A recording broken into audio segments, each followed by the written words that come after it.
December 20 AM Jain கல்லூரியில் போத்தீஸ் மற்றும் மின்மினி app நடத்தும் போத்தீஸ் சேலை தின கொண்டாட்டம். தென்காசி மாவட்டம் குற்றாலத்தில் புதுப்பிக்கப்பட்ட தொழிலாளர் ஓய்வு இல்லத்தை தொடங்கி வைத்த அமைச்சர் கணேசன் ஊழியர்களுக்கு அடுக்கடுக்கான அறிவுரைகளை வழங்கினார்.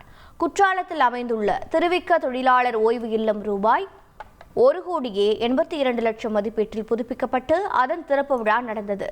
இதனை திறந்து வைத்து பேசிய அமைச்சர் கணேசன், அமைச்சர் மற்றும் அதிகாரிகள் வருகையின் போது மட்டும் ஓய்வு கட்டடத்தை சுத்தமாக வைத்தார் போதாது எனவும் தினந்தோறும் பராமரிக்க வேண்டும் என தெரிவித்தார். மேலும் கட்டிட ஓய்வு அறைகளை தவறான நோக்கத்தில் பயன்படுத்தக்கூடாது எனவும் மேற்பார்வையாளர்கள், உதவியாளர்கள் என அனைவரும் சரியாக பணியாற்ற வேண்டும் எனவும் அடுக்கடுக்கான அறிவுரைகளை வழங்கினார். தொழிலாளிகள் தங்கின பிறகு இடம் காலியாக இருந்ததுன்னா பொதுமக்களும் தங்கட்டும், யார் வேணாலும் தங்கலாம், தொழிற்சங்க தலைவர்கள் வந்தாலும் தங்கலாம்.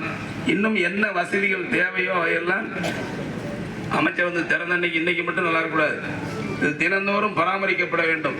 இதற்கு மேற்பார்வையாளர், அதே மாதிரி அந்த பாதுகாவலர் இதெல்லாம் முறையாக இருக்கணும், உதவியாளர் இவெல்லாம் சரியாக கவனிக்கணும்.